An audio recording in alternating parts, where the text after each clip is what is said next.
Paz a vosotros. Continuamos con nuestra porción del libro de Números, Decreto, y estamos ya en nuestra tercera lectura. Ahora estamos en el capítulo 20 a partir del verso 22. Dice: y viajaron de Kadesh y llegaron los hijos de Israel, toda la comunidad, a el monte del monte. En nuestras versiones, Reina Valera dice al monte Or, pero en realidad Or significa monte, entonces sería el monte del monte. Dice el verso 23, y dijo Dios a Moisés y a Aarón en el monte del monte, sobre la frontera de la tierra de Edom, diciendo: será recogido Aarón hacia su pueblo, pues no vendrá a la tierra la cual he otorgado a los hijos de Israel, por lo que habréis transgredido a mi boca, a las palabras que dijo Dios, por las aguas de la contienda. Lleva a Aarón y a Eleazar su hijo. Dice el verso 23 que acabamos de leer, que Dios le dijo a Moisés y a Aarón que era el momento de Aarón, que era su hora de fallecer. ¿Por qué entonces le dice aquí en el 25, lleva a Aarón, si Aarón ya sabía que debía ir? Bueno, entendemos este concepto llevar, que se refiere a persuadirlo, a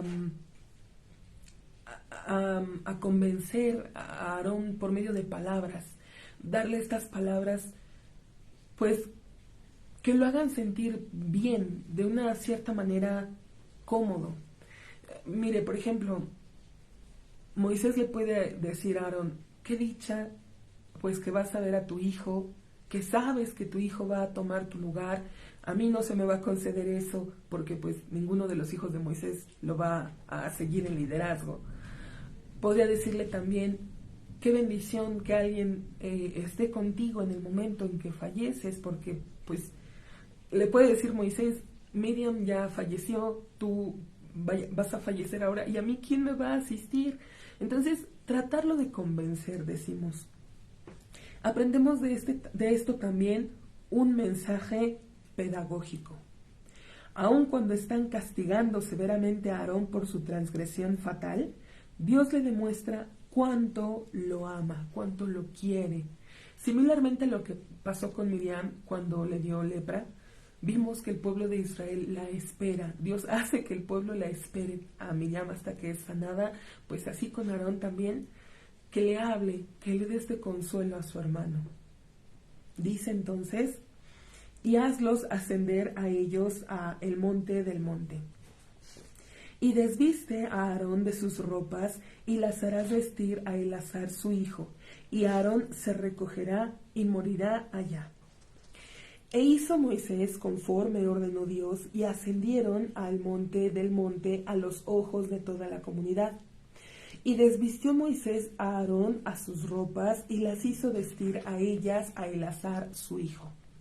Y murió Aarón allá en la cima del monte. Y descendió Moisés y Eleazar del monte, y vieron toda la comunidad que falleció a Aarón.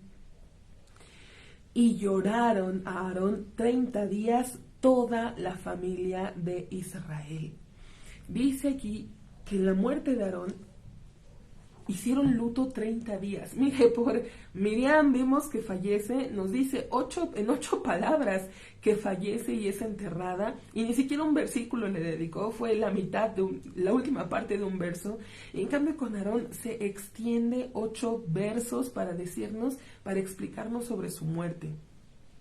Nos dice que le hacen duelo durante 30 días. Miren, ni por Moisés guardaron tanto luto. Y no solo eso, nos dice que llora toda la familia de Israel. Toda la familia, hombres, mujeres, niños, todos lamentaron el deceso, la muerte de Aarón. Y es que si algo vimos de la naturaleza de Aarón, es que era muy pasivo, muy tranquilo, ayudaba a la familia. Dice el profeta Malaquías en su capítulo 2, está hablando en contra del sacerdocio, pero empieza diciendo que nuestro Dios hizo un pacto, una alianza con la familia de Leví, y menciona en el verso 6 y verso 7 cómo es que era a Aarón. ¿Y cómo es el propósito que debe ser así el sacerdote hacia el pueblo? Dice el verso 6, la ley de verdad estuvo en su boca, e iniquidad no fue hallada en sus labios. En paz y en justicia anduvo conmigo, y a muchos hizo apartar de la iniquidad.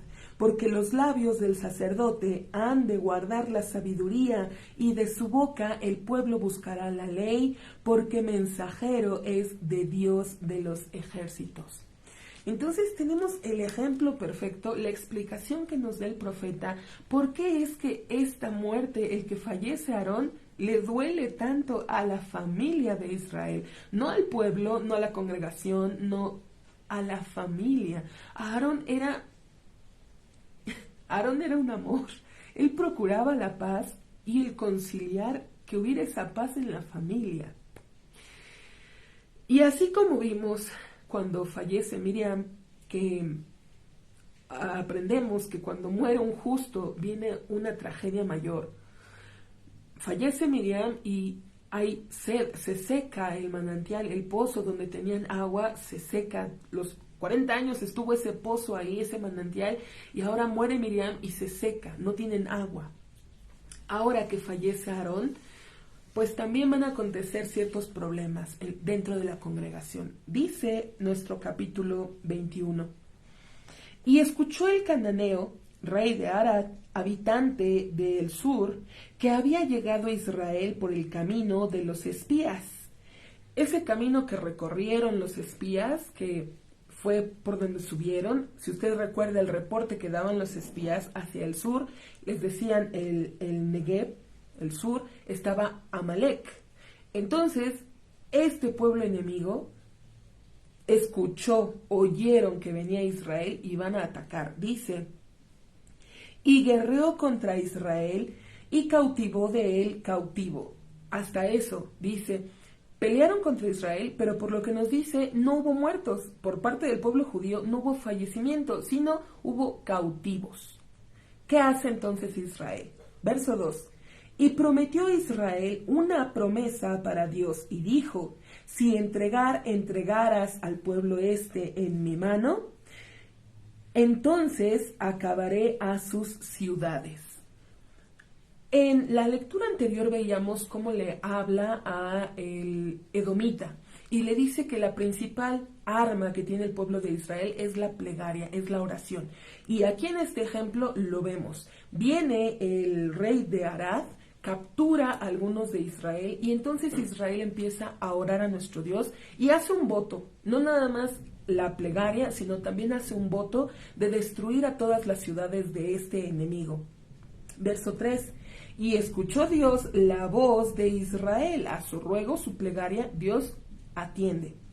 Y y le entregó a el cananeo, acabando a ellos y a sus ciudades. Y llamó el nombre del lugar Jorma. Es decir, Dios escuchó su plegaria, cumplió su parte, le ayudó a vencer, e Israel también cumple su parte destruyendo. Lo que había prometido, lo cumple. Verso 4. Y viajaron de Or, del monte, por el camino del mar de los juncos, para rodear a la tierra de Edom. Y se exasperó el espíritu del pueblo con el camino. Habíamos visto que iban a entrar de una manera derechita hacia la tierra de Israel, pero los edomitas dijeron, no, por mi tierra no pasas, y si quieres pasar por aquí va a haber problemas.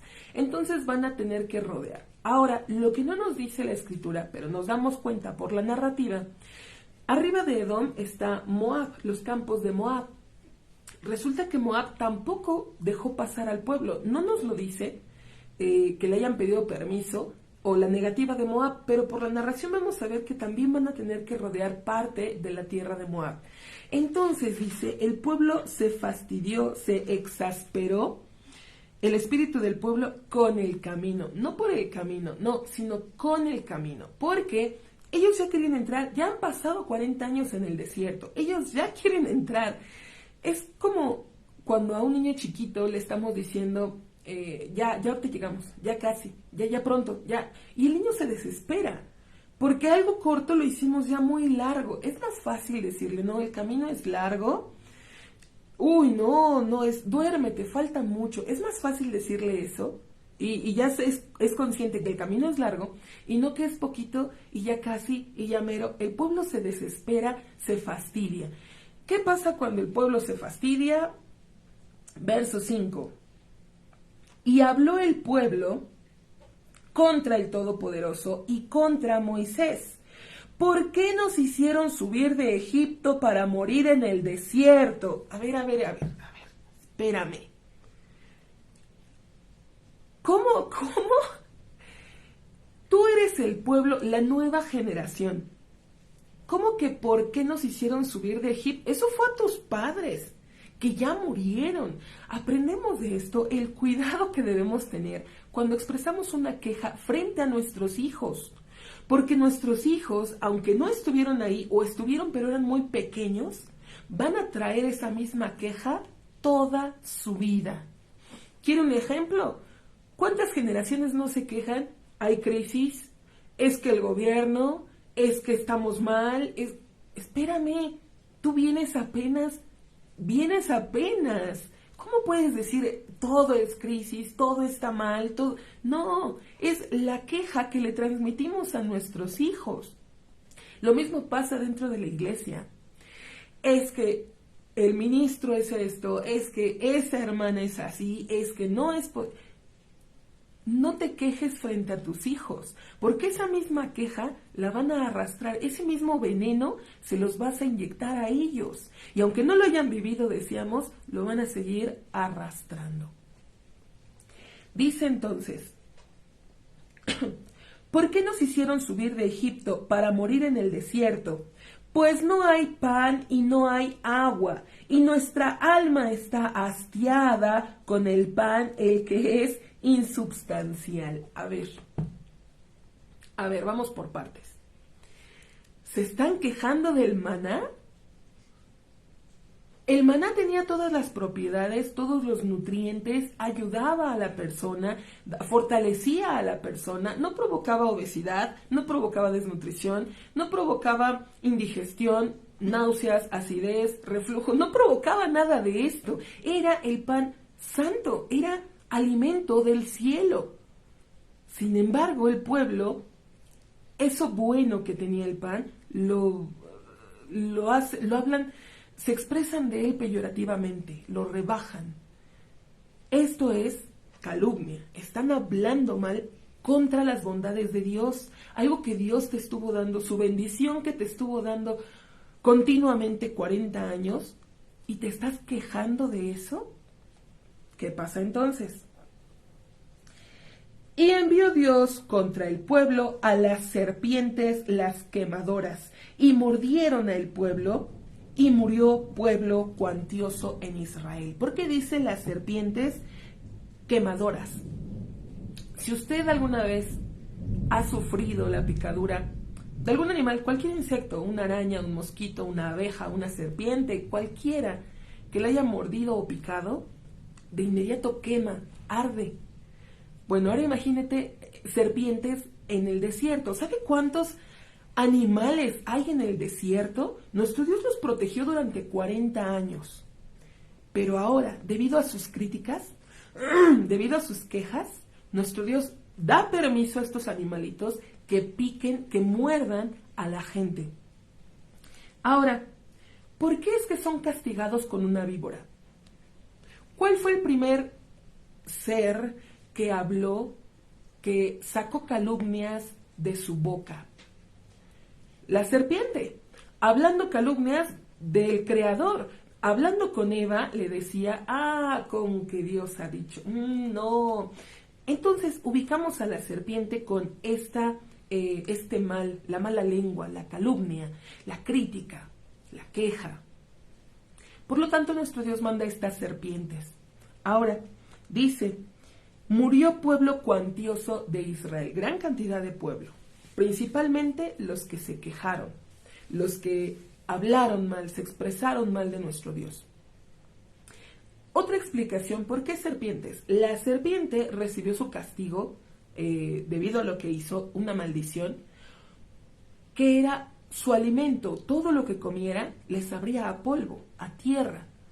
Bueno, la serpiente recibió su maldición y no se quejó por ello. Ahora estos que han recibido pan del cielo y se quejan, es justo que la serpiente sea ahora la que los ataque. Entendemos entonces que no hay sufrimiento sin causa. Así como la víbora aceptó su destino por ser resultado de su pecado, también el ser humano debe concientizarse que todos sus padecimientos son expiación de sus faltas. Verso 7. Y vino el pueblo hacia Moisés y le dijeron: hemos pecado, pues hablamos contra Dios y contigo. Reza a Dios y que aparte de sobre nosotros a la serpiente. Y rezó Moisés por el pueblo. Algo bueno de esta generación nueva es que así como falla, reconoce su error, se arrepiente, hace introspección y cambia. De inmediato le dicen a Moisés: hemos pecado contra Dios, contra ti, fallamos, nos equivocamos, por favor, pide a Dios por nosotros, intercede por nosotros. Y vemos la grandeza de Moisés, que pudo haber estado resentido contra ellos, pero de inmediato perdona e intercede orando a Dios por el pueblo. Dice entonces,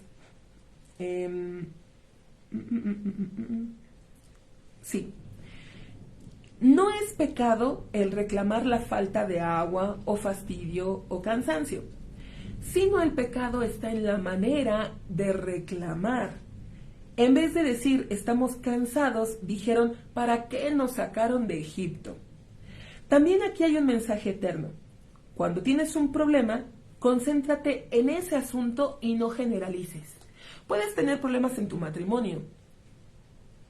Es válido que te quejes sobre ese problema y no que digas ¿para qué me casé? Puedes tener problemas con tus hijos. Te quejas sobre ese problema, pero planificas cómo resolverlo y no dices ¿para qué tuve hijos? ¿Se entiende? No puedes quejarte, somos seres humanos. Dios sabe que nos quejamos, que somos débiles. Sin embargo, la manera en cómo te expresas, he ahí el problema. No generalizar. ¿Para qué me bauticé? ¿Pero por qué regresé a la iglesia? Pero no generalices. Enfócate en el problema que estás viviendo. Y dijo Dios a Moisés: haz para ti una serpiente y coloca a él sobre un mástil, y será todo el que fuere mordido y mirará a él y ha de sobrevivir. Hay que entenderlo bien esto. Dios le está ordenando a Moisés que haga una serpiente de metal, de cobre. Porque la serpiente cura, porque el ver esta imagen va a dar vida. No, en realidad el propósito era este mástil alto en medio del campamento. Recuerde que era un campamento bastante grande, entonces cualquiera, en cualquier punto donde se encontrara del campamento y fuera mordido por la serpiente, pudiera ver hacia el mástil, es decir, pudiera levantar sus ojos, viera a la serpiente y entonces reconoce. ¿Por qué? ¿Por qué hablé mal? Porque me quejé. ¿Por qué me pasó esto? Porque me quejé. Porque no debía haber reaccionado así, porque no debía actuar de esta manera. Y entonces hace una introspección, reconoce el pecado, se arrepiente del pecado y ruega a Dios. Dios es el que da la salud, el que da esa curación. Dice el verso 9, e hizo Moisés una serpiente de cobre y lo colocó sobre el mástil. Y era cuando mordía la víbora a un hombre, entonces se ha de fijar hacia la serpiente de cobre y habría de sobrevivir. Decíamos, ¿acaso una serpiente puede dar muerte o vida? Sino que cuando Israel observaba hacia arriba y sometían sus corazones a su Padre que está en los cielos, se curaban, y si no, se descomponían. En un futuro, debido a que no supieron interpretar correctamente el efecto de esta serpiente, creyendo que ella en sí tenía algún poder, aproximadamente 700 años más adelante, el rey Ezechías la demolió. Esta historia la vemos en Segundo Libro de los Reyes, capítulo 18, verso 4. Bueno, y seguimos leyendo. ¿Qué pasó después de las serpientes quemantes? Dice el verso 10. Y partieron los hijos de Israel y acamparon en Obot. Y partieron de Obot y acamparon en y Ye a Abramim, que quiere decir las ruinas de los vados, en el desierto que está al frente de Moab, de donde resplandece el sol. Decíamos, ellos querían entrar por Moab, pero Moab tampoco les dio permiso. De allá partieron y acamparon en el río Zared. De allá partieron y acamparon a través de Arnón, el cual está en el desierto, el que sale de la frontera del Emoreo, pues Arnón es frontera de Moab, entre Moab y entre el Emoreo. Ahora, no está escrito, no nos lo dice, solamente nos da como indicios de lo que pasó. Que ellos están cerca de la frontera de Moab. Y hay un río, el río Arnón, que está en su frontera. Y aquí ocurre un milagro no escrito, pero vamos a tratar de irlo deduciendo. Dice el verso 14. Por eso se ha de decir en el libro de las guerras de Dios, este libro, o libros, no lo sabemos, donde están escritas las guerras de nuestro Dios, cómo es que de manera milagrosa venció ejércitos. Repito, no sabemos qué fue lo que pasó aquí, pero vamos deduciendo el texto. A lo que les fue otorgado en los juncos, a las proezas sobre los ríos de Arnón. Es decir, lo mismo, del mismo nivel de milagro, de sorprendente que pasó en el Mar de los Juncos o en el Mar Rojo, la partida del Mar Rojo y cómo atravesaron, algo semejante pasó en el río, en los ríos de Arnón. Algo semejante. Dice el Salmo 136, verso 4, me parece, al solo que hace grandes maravillas. Al solo, es decir, solamente Dios, sabe cuáles fueron esas maravillas o esos milagros que Él realiza. Muchas veces la gente no nos enteramos, no sabemos lo que pasa, solamente Dios sabe los milagros que Él obra en nuestras vidas. ¿Cómo es que va moviendo todo para que ocurran esos milagros? Continuamos leyendo entonces. Verso 15. Y el derrame de los ríos que desvió para asentarse en Ar, y se apoyó a la frontera de Moab, es decir, estaba contiguo, cerca de la frontera de Moab. Y de allá una fuente, esa es la fuente de la cual había dicho Dios a Moisés, reúne al pueblo y daré a ellos agua. A ver, unos versos antes nos decía que no tenían agua, incluso estaban quejando porque no había pan y no había agua, pero ahora nos dice que cerca de la frontera de Moab apareció milagrosamente, nuevamente, esa fuente de agua, de la cual Dios le dijo a Moisés, reúne a mi pueblo y daré a ellos agua.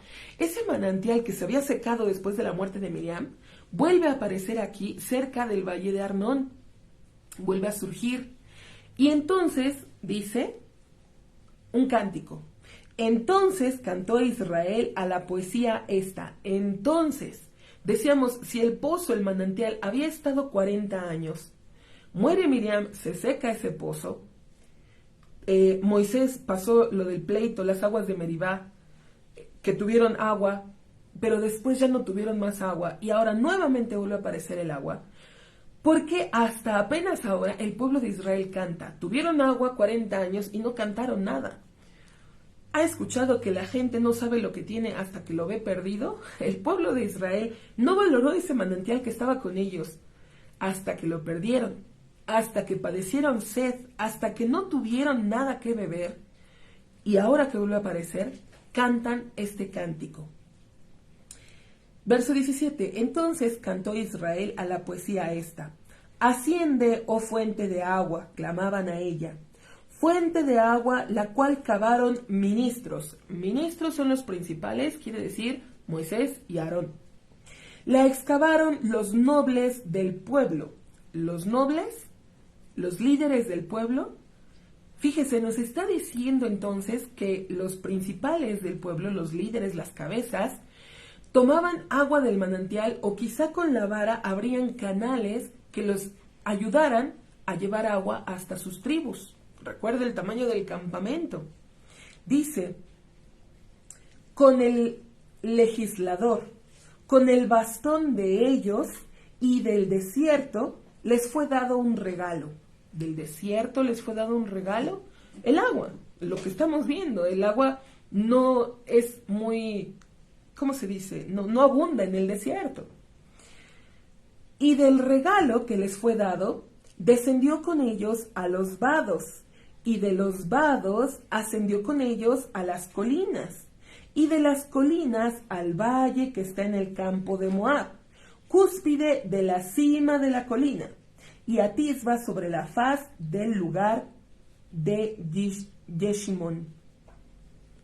Hasta aquí concluye nuestra lectura. Esta explicación la podemos tomar literal, de que están cantando por el agua, que dice incluso cómo los acompaña esta agua por los valles, por las colinas, desciende, baja.